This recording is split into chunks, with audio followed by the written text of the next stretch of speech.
गीता के 18 अध्यायों में से 9 अध्याय हो गए। 9 अध्याय 10 अध्याय हो गए और अब 11वें अध्याय में प्रवेश करते हैं।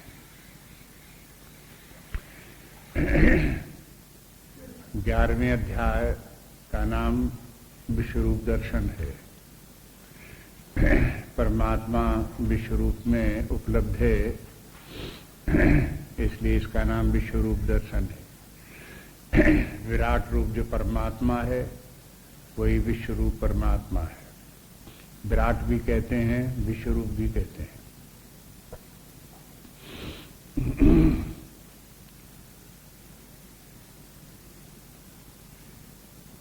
पिछले अध्याय से इस अध्याय का संबंध भी ध्यान रखना चाहिए। साधना की दृष्टि से परमात्मा की विभूतियों को देख करके परमात्मा का स्मरण करें और फिर उसके बाद अगला कदम यही है कि सारे जगत को परमात्मा के रूप में देखो। परमात्मा ही संपूर्ण जगत के रूप में विद्यमान है। इस प्रकार से देखने का अभ्यास डालें। भगवान ने इस अध्याय में अर्जुन को अपना विराट रूप दिखा दिया कि देखो ये सारा जगत जितना भी है ये सब मेरा ही रूप है। अर्जुन ने संपूर्ण जगत को देखा और परमात्मा मैं देखा कैसे परमात्मा इस जगत रूप में किस प्रकार से विद्यमान है।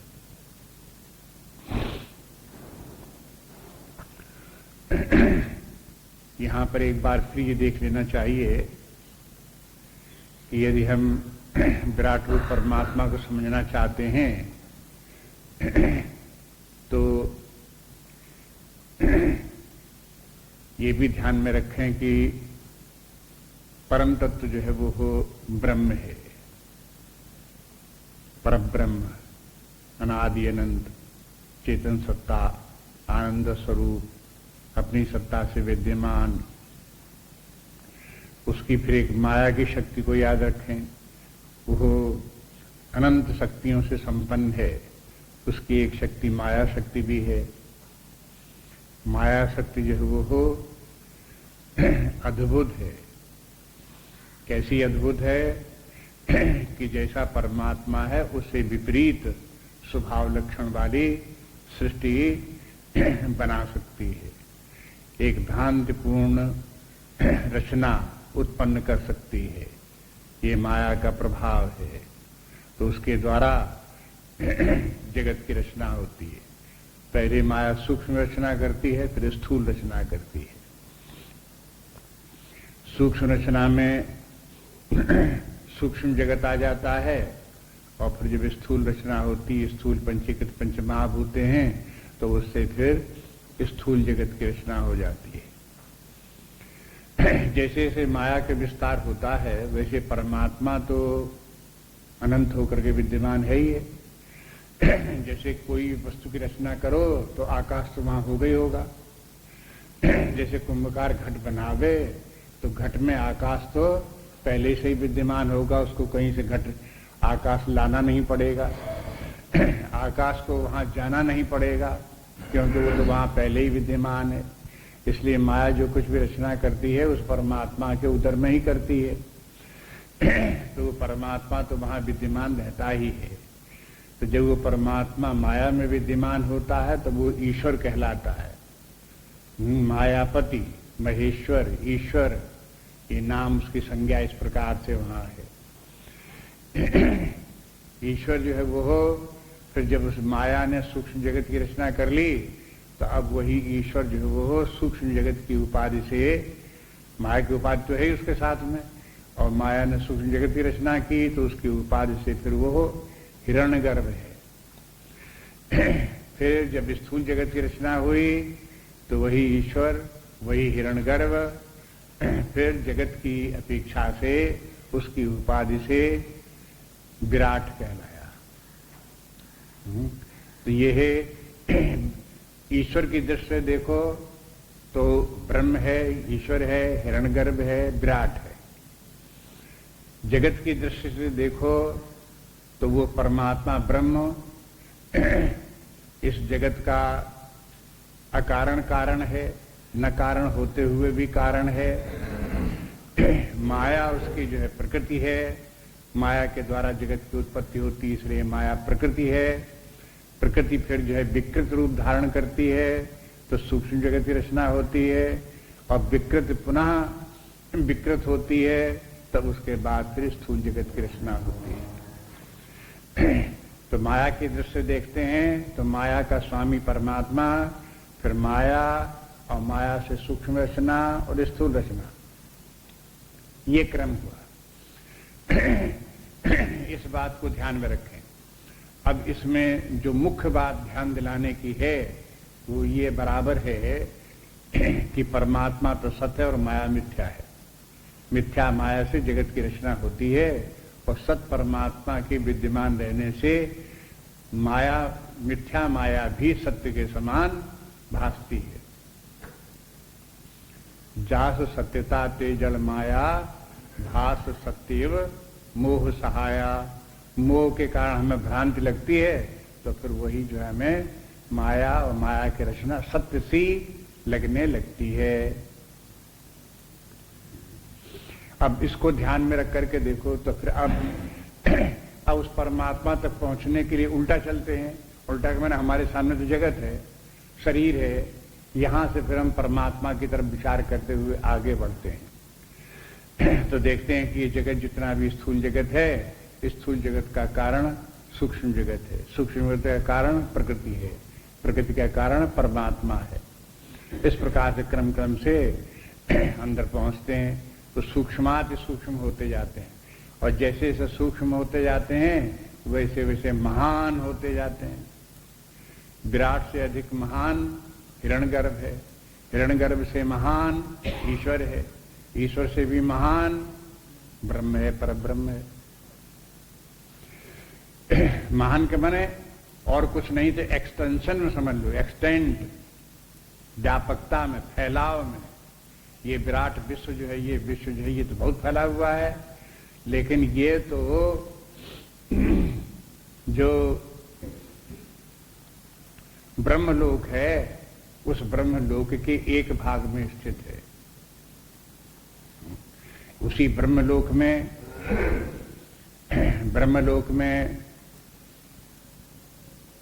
वैकुंठ धाम है।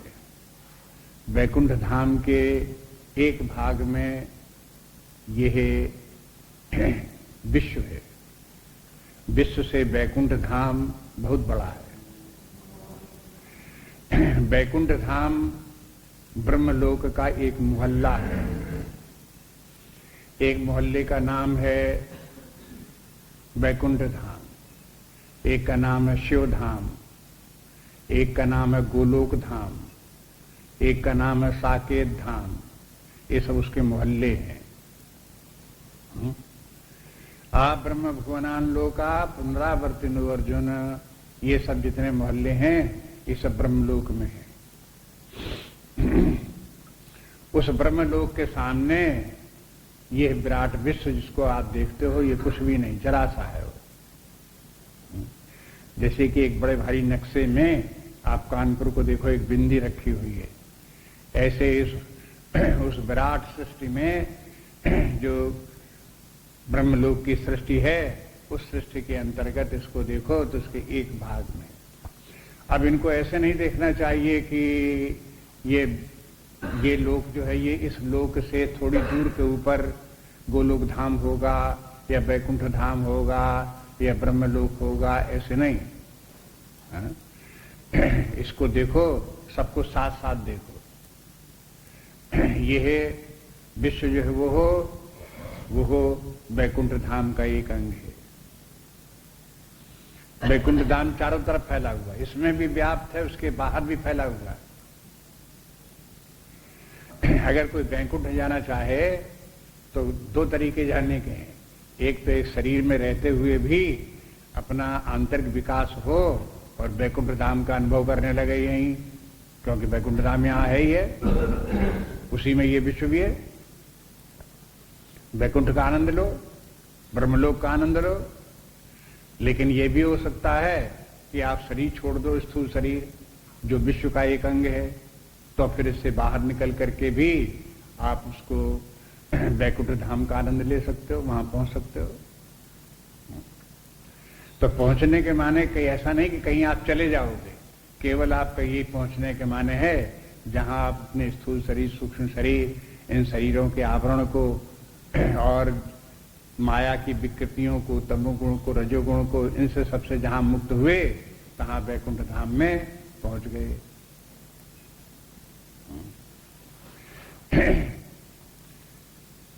वहां एक तरफ से खड़े होकर के देखो ब्रह्मलोक में तो वैकुंठ धाम दिखाई दे रहा है, दूसरे कोने से खड़े होकर के देखो तो वहां कैलाश लोक दिखाई दे रहा है, शिव धाम, भगवान शंकर जी का धाम दिखाई दे रहा है। तीसरी तरफ से खड़े होकर के देखो तो साकेत धाम दिख रहा है, चौथे तरीके से खड़े देखो गोलोक धाम दिख रहा है। गोलोक धाम में भगवान कृष्ण मिलेंगे, साकेत धाम में भगवान राम मिलेंगे, शिव धाम में भगवान शिव जी, ऐसे ही करके अपने अपने इनके सबके धाम हैं और उनका अपना अपना अपनी अपनी रचना है, भिन्न भिन्न प्रकार की रचना है। जिसको जैसा पसंद है उसी प्रकार के वहां उनके रहन सहन, मकान वगैरह सब हैं वहां पर। जहां वैकुंठ धाम है वहां वैकुंठ धाम में सब स्वर्ण है, मणियां हैं, चमचमाते हुए खूब इस प्रकार के वैभव है, लक्ष्मी है, समृद्धि है, इस प्रकार का है। शंकर जी को ये कुछ पसंद नहीं है। शिवलोक धाम में जब आप पहुंचोगे, उधर से देखोगे तो है वो भी ब्रह्मलोक, लेकिन शिवधाम में जब देखो तो पहाड़ है, बरगद का पेड़ है, पानी भरा हुआ है, झील है, सरोवर है, प्रकृति है, वो तो सब है, लेकिन वहां सोना चांदी नहीं, वहां हीरा जवाहरात नहीं, इन सब की जरूरत नहीं। वहां बाकी उन्मुक्त प्रकृति है, खुली हवा है, ये सब का सब उनको वही पसंद है, तो वही सब दिखाई दे रहा है उधर ही तरफ। तो वहां की बस्ती दूसरे प्रकार की है, वैकुंठ धाम की बस्ती दूसरे प्रकार की है। इसलिए होता है कि संसार में लोग धन संपत्ति बड़े प्रिय होते हैं, इसलिए वो वैकुंठ जाना चाहते हैं। कौन से धाम में जाए, वहां तो सब है, पहाड़ पर्वत सब हैं, वहां पे इस प्रकार से शिव धाम नहीं जाना चाहते। लेकिन जो विरक्त लोग हैं, जिनको वैराग्य का आनंद आ गया, धन संपत्ति उन्हें सब बाहर दिखाई देने लगी, है, तो वे खुदारे शिव धाम चलो, वहां बड़ा आनंद है, वहां मुक्त है, ये सब इसके सोने चांदी का कोई चक्कर नहीं है, वहां कोई इसका भार वजन नहीं है, बिल्कुल स्वतंत्र है, स्वच्छंद है। तो ऐसे करके वहां जो है उनको वही पसंद आता है। तो जो साधक जिस प्रकार के हैं वो उसी प्रकार से साधना करते हुए उन्हीं लोकों में उसी प्रकार से पहुंचते हैं। लेकिन वेदांत के अनुसार जिस व्यक्ति ने अपने आत्मस्वरूप को पहचान लिया, परमात्मा स्वरूप को पहचान लिया, दोनों के एकत्व को प्राप्त कर लिया और समस्त वासनाएं शांत हो गई, तो फिर वो अपने आप को ब्रह्म में देखता है और ब्रह्म ही ब्रह्मलोक में व्याप्त है, ब्रह्म ही इन सभी धामों में व्याप्त है, ब्रह्म ही विश्व में भी व्याप्त है। ये सारा जगत भी विश्व का ही उसी का रूप है। ये सब, ये सारे जितने वैकुंठ धाम आदि हैं सब परमात्मा के ही रूप हैं। ब्रह्म धाम है, गोलोक धाम है, कोई भी है, सब परमात्मा के ही रूप हैं। जैसे अपने आप को देख लो, देखो कि मन भी हमारा ही रूप है, बुद्धि भी हमारा ही रूप है, प्राण भी हमारा ही रूप है, शरीर भी हमारा ही रूप है। देखो अपने अनुभव से। ऐसे ही समस्त रूप में देखो, समष्टि चैतन्य जो अनंत चैतन्य है उसकी दृष्टि भी इसी तरह से देखो। ये चैतन्य जो है वो समष्टि माया की उपाधि से होकर के ईश्वर भी है, वही हिरण्यगर्भ भी है, वही विराट भी है। ये दृष्टि रखो और इस दृष्टि को स्थिर करो। स्थिर के माने इसको विचार करते करते बुद्धि में दृढ़ता से आ जाए, तद्भाव भावित रहो। जो कुछ व्यवहार करो, बात करो, उठो बैठो, चलो उसी भाव में रहते हुए करो, सत्य के भाव में रहते हुए। इस जगत को भी उसी भाव में देखो कि जगत में जितने भी व्यक्ति हैं, जितने भी घटनाएं घट रही हैं, हो रही हैं, बन बिगड़ रहे हैं, सबको उनको उसी रूप में देखो। व्यष्टि अपना जो है वो हो, साक्षात अनुभव हमको अपने व्यष्टि में है। अपने शरीर में हम देखते हैं कि हम शरीर हैं, प्राण हैं, मन है, बुद्धि है, उनका अनुभव कर रहे हैं। इसी प्रकार से ये समझ लो कि समष्टि के रूप में इसी प्रकार से है। ये प्रारंभिक बात है, लेकिन बाद में जिसको समष्टि रूप में समझा, धीरे धीरे अपने आप को समष्टि के साथ में लीन करो। ऐसा भी हो सकता है, आप जैसे व्यस्त में आप घिरे हुए हो तो उसे व्यस्त से बाहर निकलो और समष्टि के साथ धीरे धीरे जुड़ने का अभ्यास करो। ये कैसे हो? बुद्धि को व्यापक बनाओ। हमारी बुद्धि जहां तहां जुड़ी होती है, छोटे छोटे स्थानों में, उसको कहते हैं आसक्ति। उस आसक्ति के धागों से जहां जुड़ी है वहां वहां उसको काटो, और फिर जब उसको सब तरफ से काट दिया तो फिर बुद्धि स्वतंत्र होकर के सब जगह व्यापक होकर के स्थित होगी। बुद्धि में व्यापकता आ जाएगी, संकीर्णता समाप्त हो जाएगी। इसकी भी सबके ममता ताग बटोरी, मम पद रही बाद बरजोरी। ये क्या सब है, हा? इसके माने हैं ये जो जहां कहीं आसक्तियां हैं, ममता है, ये हमारी संकीर्णता का सूचक है। जहां हमारी बुद्धि संकीर्ण हुई तो हम भी कमजोर हो जाते हैं, हम भी दुखी हो जाते हैं, संकट आ जाते हैं, परेशानियां आ जाती हैं। और जहां हमारी बुद्धि व्यापक हुई, आसक्तियों के बंधन टूटे, व्यापक बुद्धि बनी, बस इसकी व्यापकता के आते ही आनंद की प्राप्ति होती है, समस्याएं समाप्त हो जाती हैं। इस बात को ये है भूमिका के रूप में ध्यान में रखें इस सब बात को, और फिर 11वें अध्याय को समझने की कोशिश करें कि विराट के माने क्या है। बात यह कि इसमें इस अध्याय में एक कठिन बात इसमें भी है, वो ये है कि भगवान ने अर्जुन को अपना विराट रूप कैसे दिखा दिया, अर्जुन को कैसे दिव्य दृष्टि प्राप्त हो गई। अध्याय सब समझ में आता है, लेकिन बस ये बात नहीं समझ में आती कि भगवान ने कौन सा ऐसा जादू किया कि अर्जुन को दिव्य दृष्टि प्राप्त हो गई। और अर्जुन को दिव्य दृष्टि प्राप्त हुई, वो कैसी थी,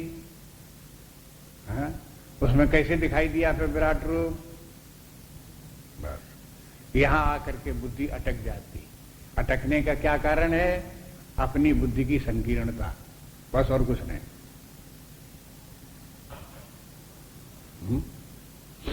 अब ऐसा नहीं हो सकता कि अपनी बुद्धि को संकीर्ण बनाए रहो और उसे समझ भी लो।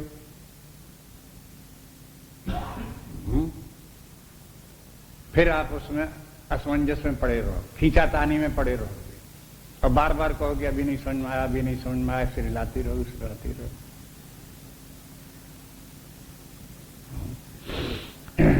इसलिए भगवान ने पिछले अध्याय में काफी संकीर्णता दूर करने के लिए इतनी विभूतियों का वर्णन किया। जो व्यक्ति 2-4 साल 10 साल इन विभूतियों के द्वारा परमात्मा का स्मरण करता रहेगा, उसकी बुद्धि व्यापक बनेगी, और जब बुद्धि व्यापक बनेगी तो ये विराट रूप भगवान का भी समझ में आएगा, और जैसे अर्जुन को दिखाई दिया वो बात भी समझ में आएगा। तो अर्जुन को की दिव्य दृष्टि के माने क्या है, अर्जुन को दिखाई दिया तो दिखाई देने के माने क्या हुआ।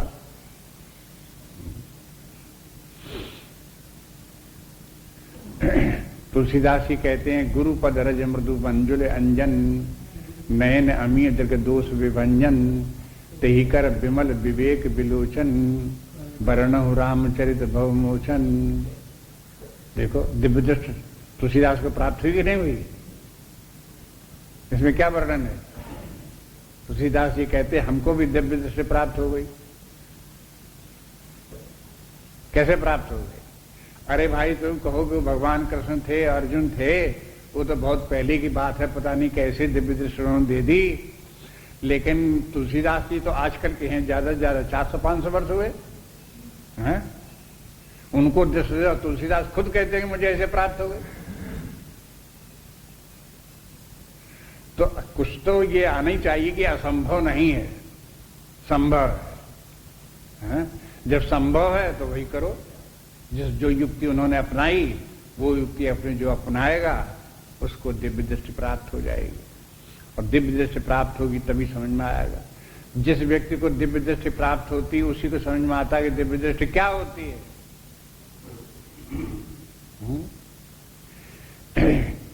तही कर विबल विवेक विलोचन।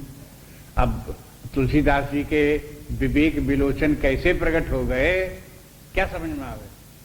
जब वैसे ही विवेक विलोचन हो तो समझ में आवे कि जैसे ये तैसे तुलसीदास को भी हो गए होंगे।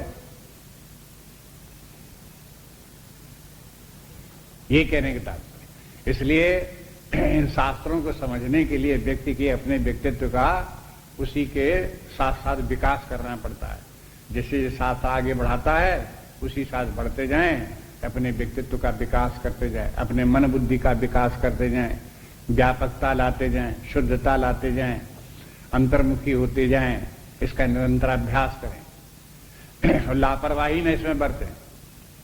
लापरवाही के माने जब होना होगा तो हो जाएगा, छोड़ दिया, जंजाल में फंसे हुए हैं अपने लोग को, सुबह से शाम तक प्रपंच पाल में फंसे हुए हैं, उसको छोड़ने को तैयार नहीं। तो परिणाम ये होगा कि फिर वो हो शास्त्र आगे निकल जाएगा और शास्त्र के पढ़ने वाले पीछे छूट जाएंगे, और फिर क्या होगा कि शास्त्र समझ में नहीं आता, धर देंगे और बैठ जाएंगे, निराश हो जाएंगे। इसलिए उसी के साथ साथ चलने की कोशिश करनी चाहिए। अब देखो ये अध्याय अर्जुन के प्रश्न से प्रारंभ होता है। पहला श्लोक देखिए। अर्जुन उवाच मदनुग्रहाय परमं गुह्याध्यात्म संगीतम् यत्त्वयोक्तं वचस्तेन मोहोऽयं विगतो मम। मदनुग्रहाय परमं गुह्यम् अध्यात्म संगीतम् यत्त्वयोक्तं वचस्तेन मोहोऽयं विगतो मम।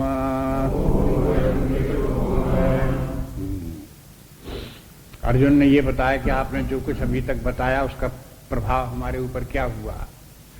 कहते मदनुग्रहाय परमं गुह्यम, मदनुग्रहाय मेरे ऊपर कृपा करके आपने जो कुछ बताया वो मैंने सुना। और क्या बताया आपने? गुह्यम, जो गुह्य ज्ञान था वो आपने बताया, रहस्यमय ज्ञान आपने हमको सुनाया। दूसरी बात अध्यात्म संगीतम, जिस ज्ञान का नाम अध्यात्म है वो ज्ञान आपने मुझे सुनाया। यत्त्वया उक्तम, ये जो तुमने तुम्हारे द्वारा जो कुछ कहा गया तो वचस्तेन, उन वचनों के कारण से मोहोयम विगतो मम, मेरा ये मोह नष्ट हो गया, विगत चला गया मोह, ये फल हुआ। माने मोह जाता रहा। अर्जुन का मोह जैसे जाता रहा, जिस तरह से अर्जुन ने सुना और अर्जुन का मोह दूर हो गया, उसी प्रकार से यदि हमने भी 10वां अध्याय सुना होता, 9वां अध्याय सुना होता तो क्या मुंह रह जाता? हाँ? लेकिन ये सोचते हैं कि तो अर्जुन को भगवान ने सुना है, हमको इससे क्या मतलब? हाँ? अपने आप को दूर रखते हैं और उसको, उस ज्ञान को अपना ज्ञान नहीं मानते, अपने ऊपर धारण नहीं करते, तो परिणाम ये होता है कि मोह अपना बना रहता है। अपने मोह को दूर करने के लिए भी हमें अर्जुन के साथ आइडेंटिफाई करके सुनना चाहिए। भगवान बोल रहे हैं उस समय समझे हम ही अर्जुन हैं, हम स्वयं मोह में ग्रस्त हैं, इसलिए भगवान हमारे ही मोह को दूर करने के लिए बोल रहे हैं।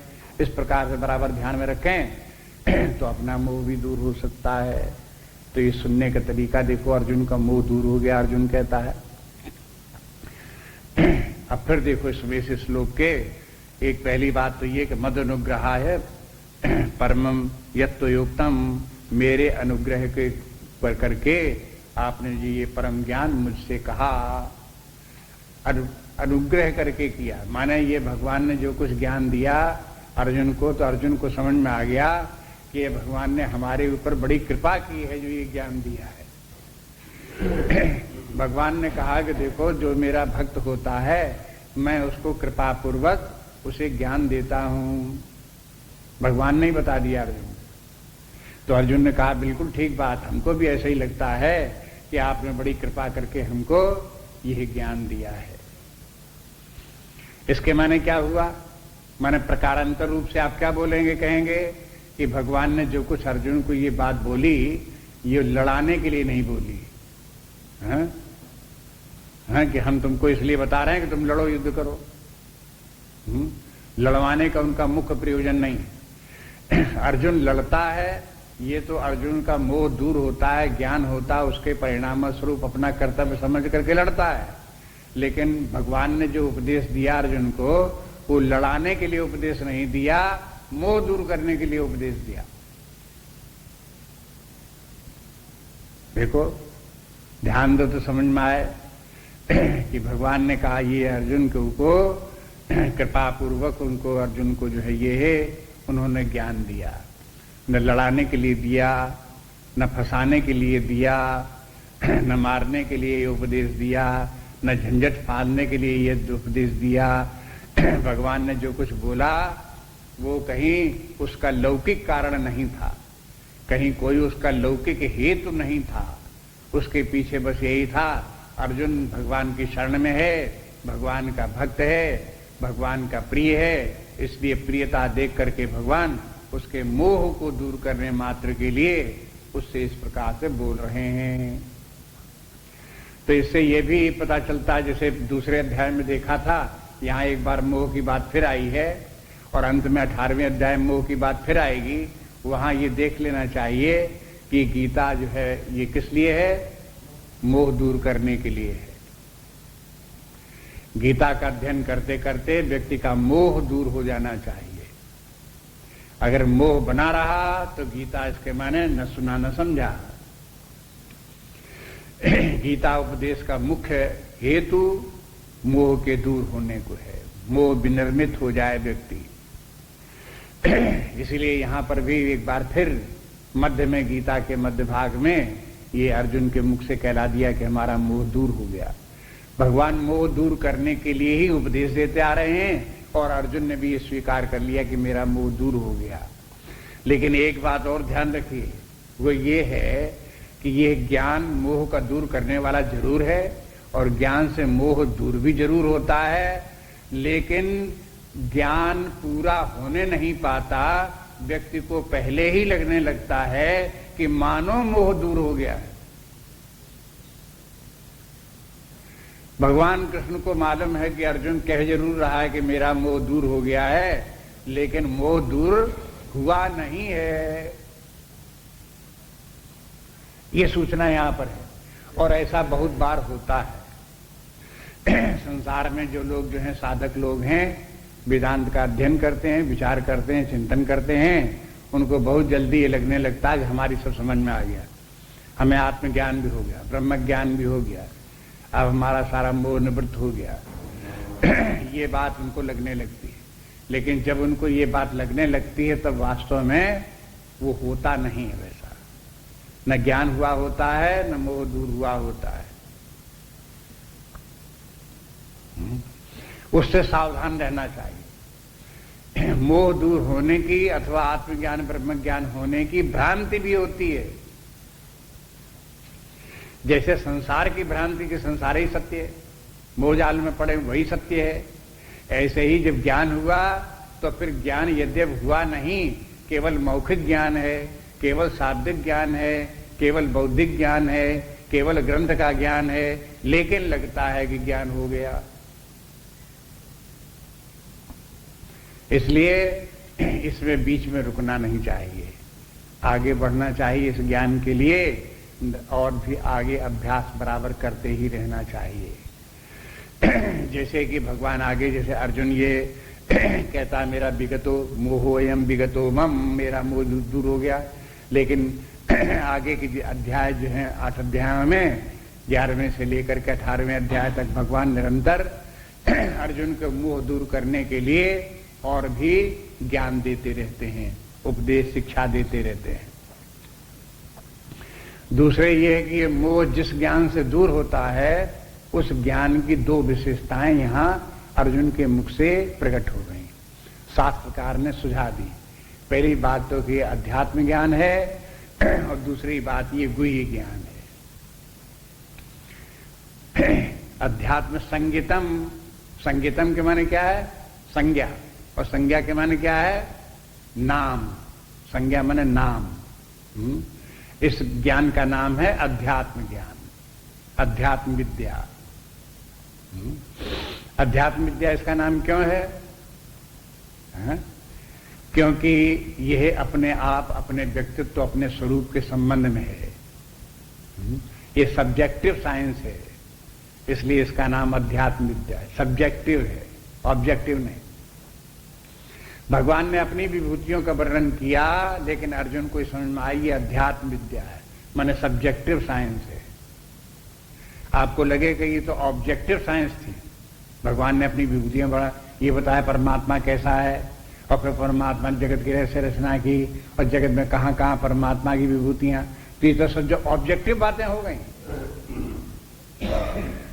लेकिन जब वर्णन ये ऑब्जेक्टिव रूप से भी चलता है तो उसे सब्जेक्टिव बना के समझने की कोशिश करनी चाहिए, क्योंकि ये अध्यात्म विद्या है, ऑब्जेक्टिव साइंस नहीं है। ऑब्जेक्टिव साइंस को यदि सब्जेक्टिव बना के समझने की कोशिश करोगे तो वो साइंस नहीं समझ में आएगी। इसी तरह से यदि कोई सब्जेक्टिव साइंस को ऑब्जेक्टिव बना के समझने की कोशिश करेगा तो ये भी समझ में नहीं आएगी। सब्जेक्टिव साइंस का मेथड सब्जेक्टिव है, ऑब्जेक्टिव साइंस का मेथड ऑब्जेक्टिव है। आपको पहले ही बता चुके कि मान लो कोई स्कूल कॉलेज में पढ़ाए जाने वाले छात्र को साइंस पढ़ाई जा रही हो, उसको साइंस के नियम बताए जाएं, कुछ प्रकृति के नियम बताए जाएं, प्रयोगशाला में कहा जाए प्रयोग करके देखो इनको, तो वो बजाय प्रयोग करके जो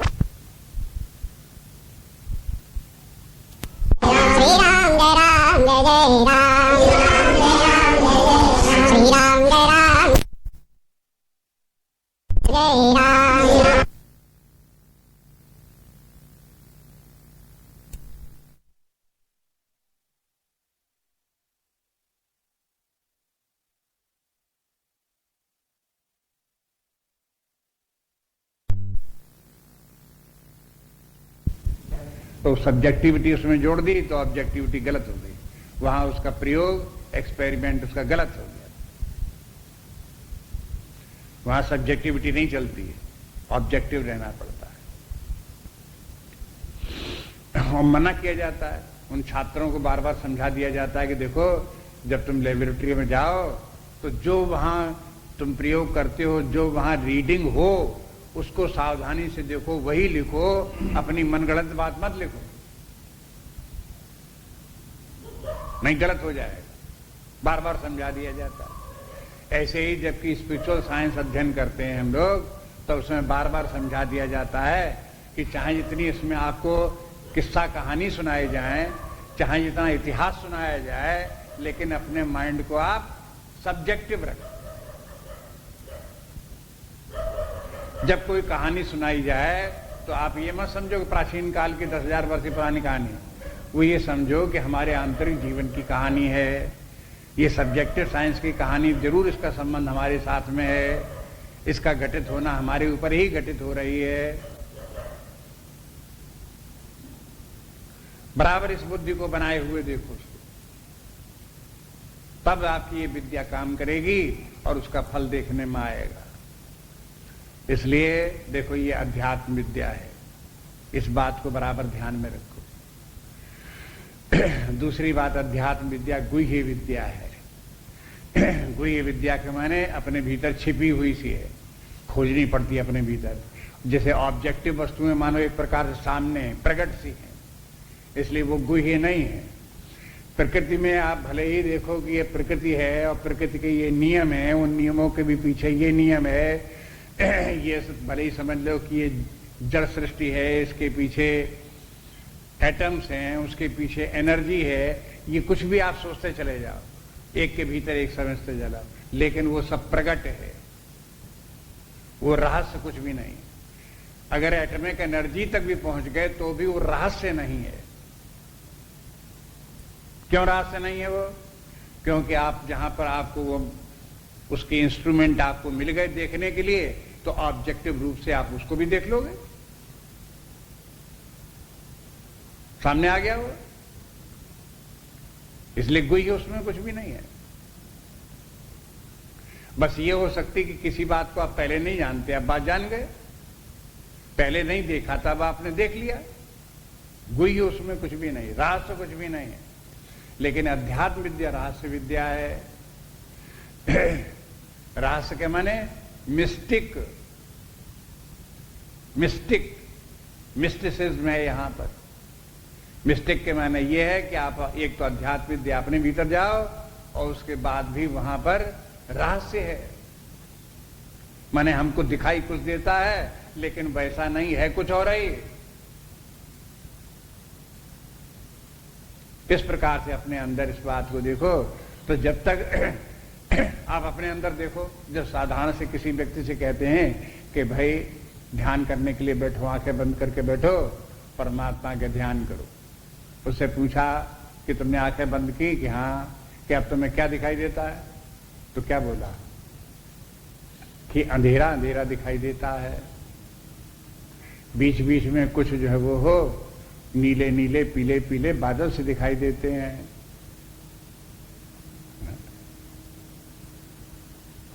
लेकिन इसके पीछे रहस्य है वो नहीं दिखाई देता। क्या रहस्य नहीं दिखाई देता? उसको ये ध्यान नहीं जाता कि जो ये देखने वाला इसका है पीले पीले नीले नीले बादलों का, वो देखने वाला क्या है, वो कैसा है, बस वही ध्यान नहीं जाता। तो ये रहस्य है। तो ये रहस्य बताने के लिए शास्त्रों की आवश्यकता पड़ती है। जितने भी अपने शास्त्र हैं, वेदों से लेकर के पुराणों तक, उपनिषदों तक, ब्रह्मसूत्र, गीता आदि, तथा और भी जितने की भक्ति ज्ञान के जितने भी शास्त्र हैं, ये सब के सब शास्त्र जो हैं वो हो, उनमें हजारों प्रकार की बातें हो सकती हैं, लेकिन उनका सबका मुख्य प्रयोजन इसी रहस्य को उद्घाटित करना है। जो तत्व है, रहस्य है, उसको सुझा देना है, दिखा देना है, बता देना है, इसलिए है। और बिना इनके शास्त्रों के, बिना गुरु के इस रहस्य की तरफ व्यक्ति का ध्यान जा नहीं सकता। उसकी तरफ उसको प्रेरणा नहीं प्राप्त होती। इसलिए ये रहस्यमय विद्या है। और फिर बोले कि ये यत्त्वयुक्तम वचस्तेन, आपने जो ये वचन बोले हैं, इन वचनों ने हमारा मोह दूर कर दिया है। यहां मेरे भी एक बात है कि देखो, यहां गीता जो है वचन प्रधान है। वचन से मोह दूर होता है।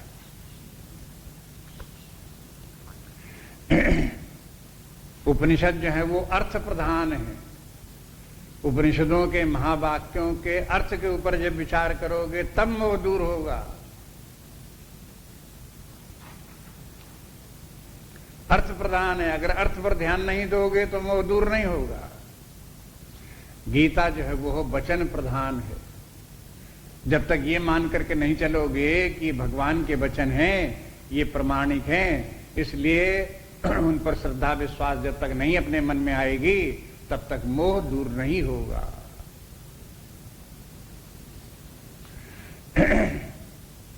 ब्रह्मसूत्र जो है वो तर्क प्रधान है। जब तक आपकी बुद्धि तार्किक नहीं होगी, तब तक आपको तत्व का ज्ञान नहीं होगा। इनके सबके पीछे जो है वो इतने इतने शास्त्रों की, लोग कहते हैं कि इतने तमाम शास्त्रों की क्या जरूरत थी? अरे भाई, तमाम शास्त्रों की जरूरत अनेक प्रयोजनों से है। अलग अलग बात है, अलग अलग तरीके उनके सबके हैं, सब में एक ही बात नहीं है। उनकी अप्रोच अलग अलग प्रकार से, क्योंकि मनुष्य नाना प्रकार के मनुष्य हैं, उनकी बुद्धियां नाना प्रकार की हैं, उनकी सामर्थ्य नाना प्रकार की हैं। उन सबको देखते हुए ये सब कार्य किया। इसलिए इस गीता को देखो, यहां पर भी फिर बोल दिया, यत्त्वयुक्तम वचः, आपने जो वचन बोले, इन वचनों ने क्या किया? तेन मोहोयम विगता, उन वचनों से ही मेरा मोह दूर हो गया।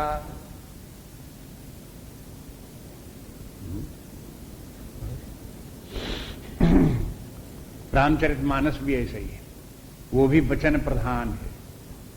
तुलसीदास जी वहां पर जब गुरु की वंदना करते हैं तो वहां पर यही कहते हैं कि देखो गुरु के वचन कैसे हैं, सूर्य की किरणों के समान। मोह कैसा है, अंधकार के समान। जैसे सूर्य की किरणें अंधकार को दूर कर देती हैं, ऐसे ही गुरु के वचन अज्ञान का नाश कर देते हैं। तो वहां वचन की प्रधानता है। ये बचा है, यहां पर यही है, यत्त्वयोक्तम बचा 3। कभी कभी अर्थ लगाओ तो बड़े मनोरंजक अर्थ भी निकलते हैं। एक अर्थ ही निकलता है बच और स्तेन, इनके जब संधि विच्छेद करो तो एक तो बचा तेन होता है, तो बचस्तेन हो गया, जैसा कि अर्थ अभी बताया। एक संधि ऐसे कर दो, बच एक तरफ कर दो, स्तेन एक तरफ कर दो, तो स्तेन के माने है चोरी करना। हाँ?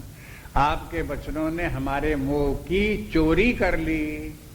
हाँ, हम जानते थे कि आप जन्म से चोर हो, जगह जगह चोरी आप करते रहे। मक्खन चोरी करो, हृदय की चोरी करो, वस्तुओं की चोरी करो, चोरों में प्रसिद्ध चोर राज तुम हो।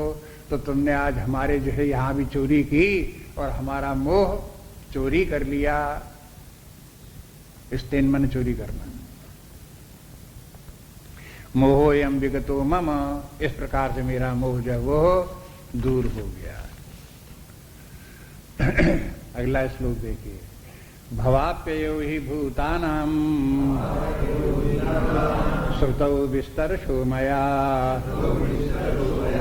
त्वत्वा कमलपत्राक्ष महात्म्यम् अपि चाव्ययम्। भवाप्ययो हि भूतानां श्रुतौ विस्तरशो मया त्वत्वा कमलपत्राक्ष महात्म्यम् अपि चाव्ययम्। अब ये भगवान ने अपने वचनों में क्या क्या कहा, कंटेंट उनका वचनों का क्या था, वो इस श्लोक में बताते हैं कि आपने ये बताया। क्या क्या बताया कि भवाप्ययो हि भूतानाम, ये भूत प्राणी सब जो हैं, भव और अप्यय, इनकी उत्पत्ति कैसे होती है और इनका विनाश कैसे होती है। श्रुतौ विस्तरशो मया, इसको मैंने बड़े विस्तार से सुना। और तत्व कमल पत्राक्षा, हे कमल पत्राक्ष, तत्व आपसे हमने ये सुना। और क्या सुना, महात्मम अपि, और महात्म्य भी सुना। च अव्ययम, जो कि अव्यय है, आप उसका महात्म्य भी सुना। देखो, दो बातों को जोड़ो, एक साथ देखो। एक तो भवाप्ययो हि भूतानाम, इसका वर्णन भगवान ने किया। और भगवान ने कहा कि देखो, हम तुमको वो ज्ञान देते हैं, वो बात बताते हैं जिससे कि तुमको तुम्हारा मोह दूर हो जाएगा। वो बात बताएंगे जिससे कि तुमको ज्ञान प्राप्त होगा, वो तत्व ज्ञान हो जाएगा, मोह निवृत्त हो जाएगी, शंकाएं समाप्त हो जाएंगी, वो हम ज्ञान बताते हैं। तो भगवान ने ज्ञान क्या बताया, भवाप्ययो हि भूतानाम, कि सबकी सब सारी जगत की उत्पत्ति कैसे होती, चराचर जगत की सृष्टि कैसे होती है और कैसे इसका विनाश होता है, यही वर्णन किया। 7वें अध्याय से हम इसको जोड़ने, न बहुत पीछे से जोड़ें तो ये चर्चा 7वें अध्याय से चल पड़ती है। वहां से भगवान ने कहा, देखो, मनुष्यानाम शास्त्रेषु कश्चित् एतत् सिद्धये सिद्धाम नाम अपि, वहां पर कहते हैं कश्चित् माम वेति तत्वतः, कि पूर्व में से सिद्धों में से भी कोई व्यक्ति जो है वो हो मुझको कोई एकाध तत्व से जानता है। तो पहली बात तो ये कि अनेक व्यक्तियों में से पहले तो परमात्मा को जानने के लिए कोशिश करते हैं। जानने की कोशिश करते हैं तो उनको सिद्धि प्राप्त होती है, साधना करते हैं तो सिद्धि प्राप्त होती है, माने उनको मना उनका शांत हो जाता है, चित्त शुद्ध हो जाता है, एकाग्रता आ जाती है, अंतर्मुखता आ जाती है, ये हो गई सिद्धि। अब इस सिद्धि के बाद फिर क्या होता है, तब उनको फिर अपने हृदय में ही परमात्मा ज्ञान का उदय होता है, वो प्रकट होता है। तो अब ये क्रम इस प्रकार से चलता है, एक के बाद एक। वही क्रम जहां वहां से बताते चले आ रहे हैं बार बार 7वें अध्याय में, 8वें, 9वें, 10वें अध्याय में, वो यही क्रम है कि आप पहले इस बात को बराबर समझो कि जगत की उत्पत्ति कहां से हुई, ये हमारे शरीर आदि की उत्पत्ति कहां से हुई, हमारे मन बुद्धि की वृत्तियों की उत्पत्ति कहां से हुई, इनका मूल कारण क्या है, वहां से ये कैसे उनकी उत्पत्ति होती है। जब उत्पत्ति है तो उत्पत्ति का रूप क्या है, कैसी उत्पत्ति है, क्या ये परिणामवाद की उत्पत्ति है कि विवर्तवाद की उत्पत्ति है, किस प्रकार की उत्पत्ति है, कार्य कारण संबंध किस प्रकार का है, ये सब विचार करो। तो विचार करने से क्या होगा, तो कहते धीरे धीरे करके उसका जो है परिणाम ये होगा कि मोह दूर हो जाएगा। तो महात्म के माने है उसका फल। जैसे गीता के पाठ का महात्म बताओ, तो कहते एक अध्याय भी आप रोज पढ़ोगे तो 1000 अश्वमेघ यज्ञ का फल आपको प्राप्त होगा। तो ये क्या हुआ, महात्म हुआ। ये गीता में कहीं कहीं महात्म लिखा रहता नहीं है, शुरू शुरू में ये सब महात्म वाले श्लोक दिए रहते हैं, उसको कहते हैं महात्म। गीता महात्म, महात्म के माने फल। चाहे ये कहो गीता पढ़ने का फल बताओ, चाहे गीता पढ़ने का महात्म बताओ। ऐसे ही अगर आपको ये ज्ञान हुआ कि जगत की रचना कैसे हुई, परमात्मा क्या है, जीव जगत की उत्पत्ति किस प्रकार से हुई, तो इसका फल क्या है, तो इसका फल मोह निवृत्ति है, अज्ञान दूर हो जाता। तो अर्जुन ने बताया कि आप हमारी बात में समझ में आ गई, आपने भवाप्ययु ही भूतानाम, आपने इसको, आपकी अध्यात्म विद्या यही है कि किस प्रकार से हम सबकी प्राणियों की उत्पत्ति कैसे होती है और कैसे अंततः आत्म तत्व में परमात्मा भाव में कैसे लीन हो जाते हैं। इससे फिर हमारा मोह दूर हो गया। ये महात्म हुआ। लेकिन महात्म ये कैसा महात्म है, अव्यय महात्म है। देखो ये अव्यय शब्द जो है ये महात्म का विशेषण यहां आ गया।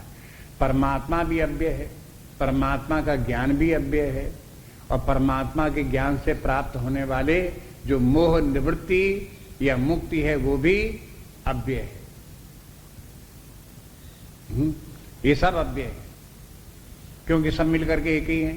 जो परमात्मा वही परमात्मा का ज्ञान है, जो परमात्मा परमात्मा का ज्ञान है वही मुक्ति है। मुक्ति कोई वहां से अलग तो ही वस्तु थोड़ा है। इसलिए ये सब के सब अव्यय हैं, अविनाशी हैं, शाश्वत हैं। इसलिए शाश्वत उसका महात्मा जो है वो भी हमें मालूम हुआ।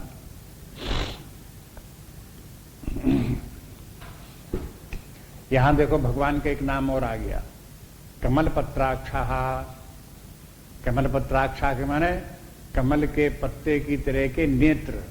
आंखों की रचना आपकी कैसी है, जैसे कमल के पत्र हों। कमल के पत्ते के माने हरे वाले कमल के पत्ते नहीं, कमल के फूल के पत्ते। हाँ, जैसे कमल के फूल के पत्ते गुलाबी रंग के होते हैं, कोमल भी होते हैं, उस प्रकार के नेत्र। रंग भी उनका देखो, कोमलता भी उनकी देखो, उनका आकर्षण सौंदर्य भी देखो, माधुर्य भी देखो।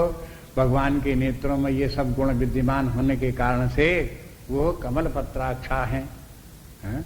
जब भगवान ये सब सुना रहे थे तो सुना रहे थे, वाणी तो मधुर थी ही उनकी, बड़े प्रेम पूर्वक अर्जुन को सब समझा रहे थे। लेकिन भगवान की आंखों से भी प्रेम बरस रहा था, दया करुणा बरस रही थी।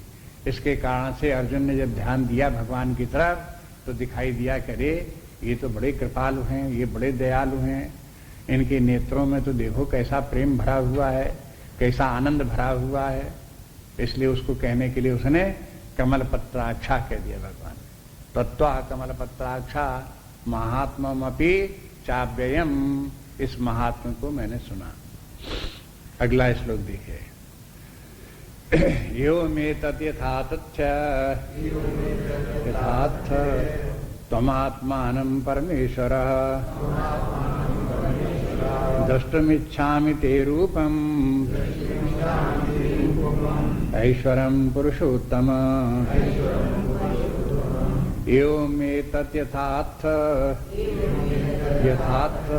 त्वमात्मानं परमेश्वर द्रष्टुमिच्छामि ते रूपम् ऐश्वरं पुरुषोत्तम। एवं एतत् यथा अथ, इस प्रकार से आपने जो कुछ कहा, तुम आत्मानं परमेश्वर, हे परमेश्वर, आपने अपने विषय में जो कुछ कहा, आत्मानं के माने अपने विषय में, आपने अपने विषय में ऐसा जो कुछ कहा, तो द्रष्टुम इच्छामि ते रूपम, आपके उस रूप को मैं देखना चाहता हूँ। ऐश्वरम पुरुषोत्तमम, हे ईश्वर, हे पुरुषोत्तम, मैं उस रूप को देखना चाहता हूँ।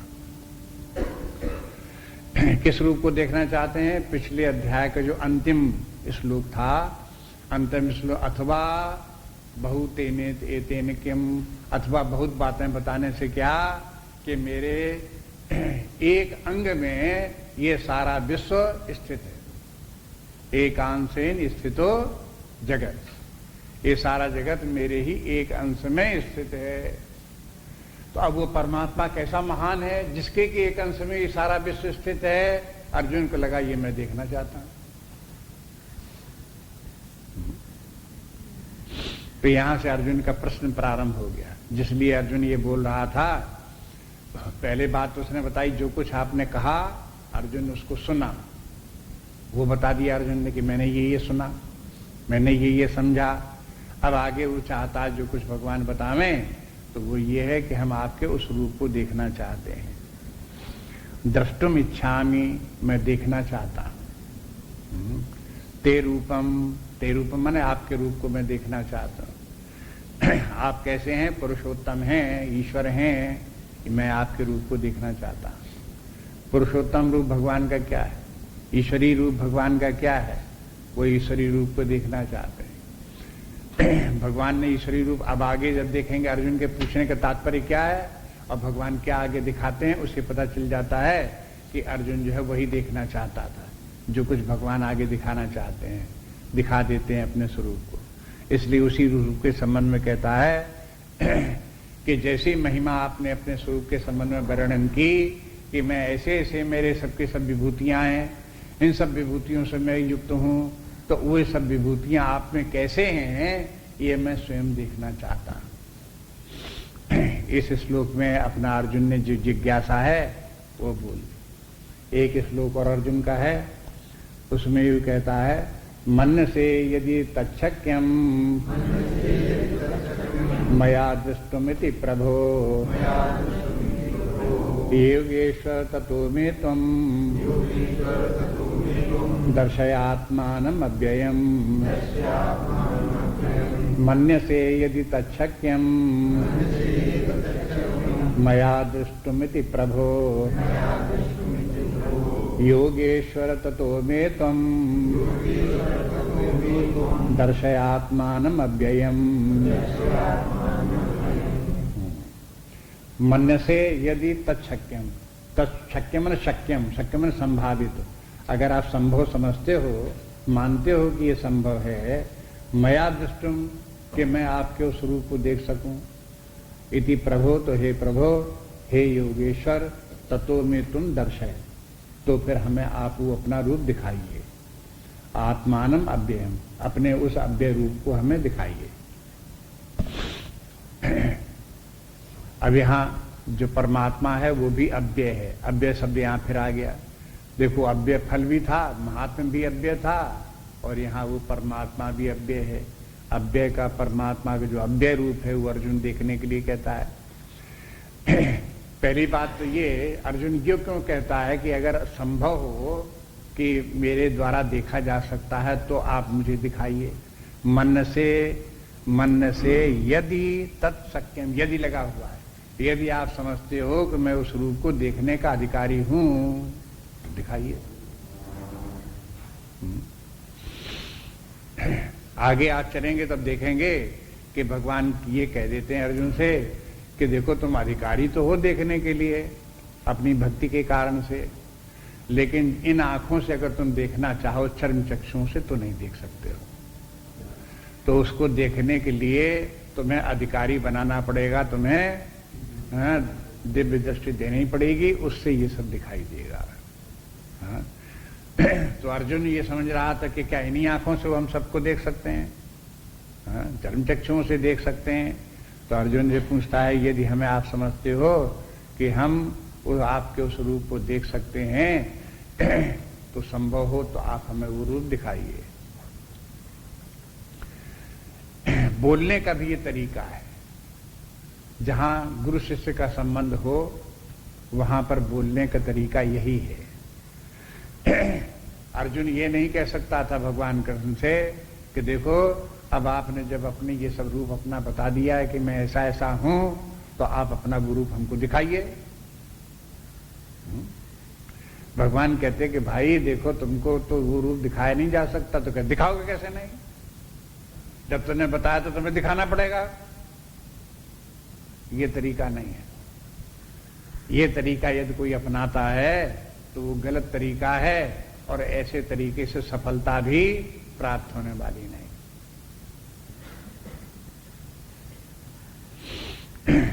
ये अध्यात्म विद्या जो है उग्र बुद्धि से प्राप्त नहीं होती।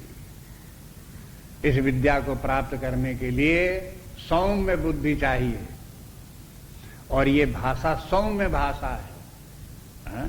मन से यदि तच्छक्यम मया द्रष्टुम, ये सौम्य भाषा है, उग्र भाषा नहीं है। इसलिए अर्जुन इस प्रकार से बोलता है यदि संभव हो तो आप हमको इस प्रकार से दिखाइए।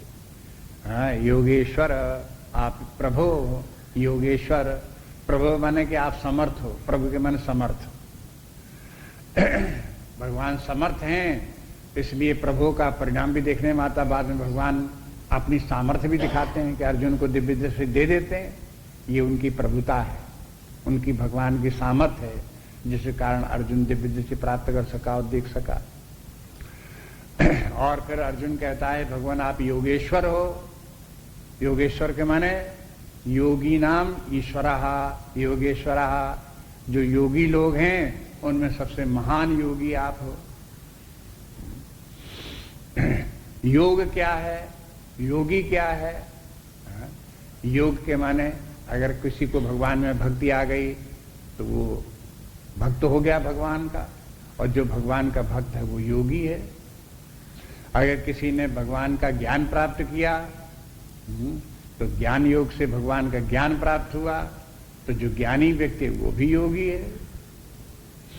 अगर किसी ने अष्टांग योग साधना की और उस साधना से योग साधना से समाधि प्राप्त हो गई तो वो भी योगी है। योगी तो अनेक प्रकार के हैं, लेकिन सब योगियों का योगी कौन है? परमात्मा है। इसलिए वो योगेश्वर है। वैसे तो शब्द बनता है योगीश्वर, योगी और धन ईश्वर, ई की मात्रा मिलकर के बड़ी की मात्रा हो जाती है। योगीश्वर होना चाहिए योगेश्वर के बजाय, ए मात्रा नहीं होनी चाहिए। जब योग और ईश्वर करो तब योगेश्वर होगा।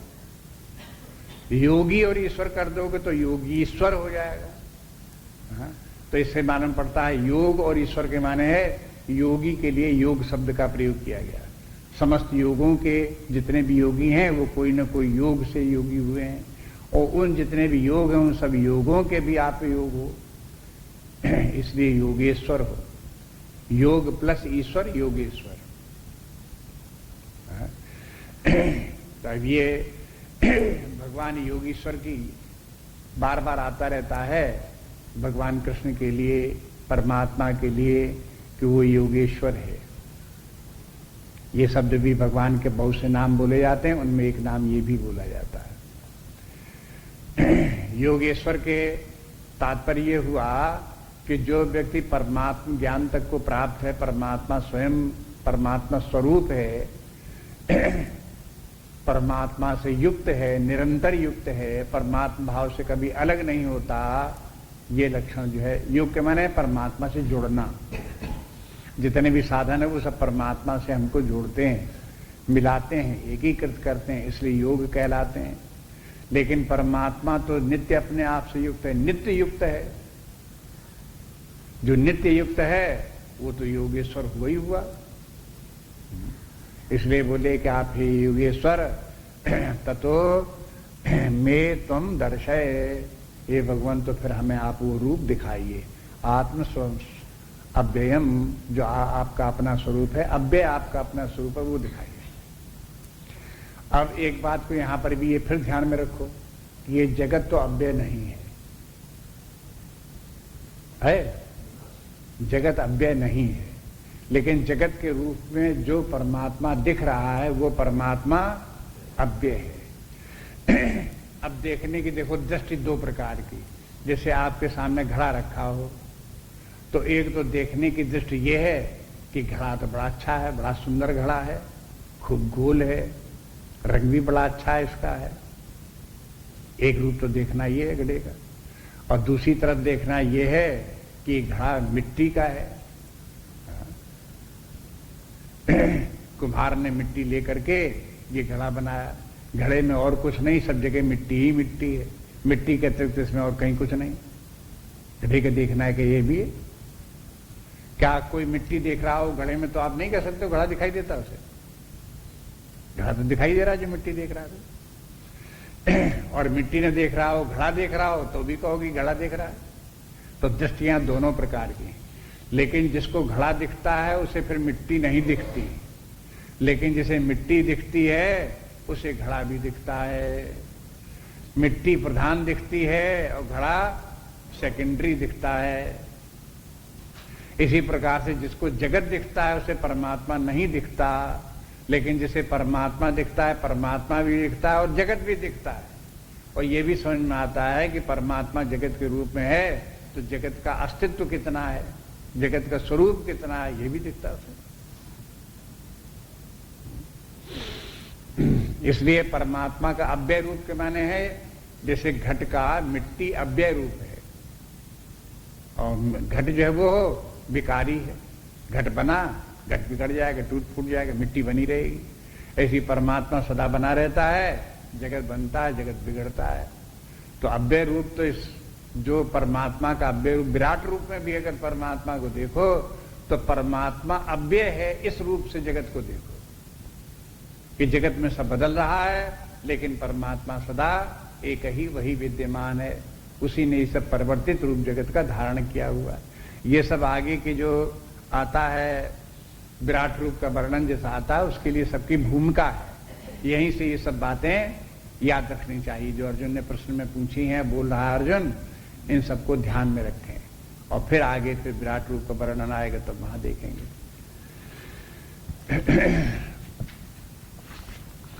नान्या स्पृहा रघुपते हृदय समदीये सत्यं वदामि च भवान् अखिलान्तरात्मा भक्तिं प्रयच्छ रघुपुंगव निर्भरां मे नातिदोषरहितं गुरुनाम संचय। श्री राम जय राम जय जय राम, श्री राम जय राम जय जय राम, श्री राम जय राम जय जय राम, श्री राम जय राम जय जय राम, श्री राम जय राम जय जय राम, श्री राम जय राम जय जय राम, श्री राम जय राम जय जय राम, श्री राम जय राम जय जय राम, श्री राम जय राम जय जय राम, श्री राम जय राम जय जय राम, श्री राम जय राम जय जय राम, श्री राम जय राम जय जय राम, श्री राम जय राम जय जय राम, श्री राम जय राम जय जय राम, श्री राम जय राम जय जय राम, श्री राम जय राम जय जय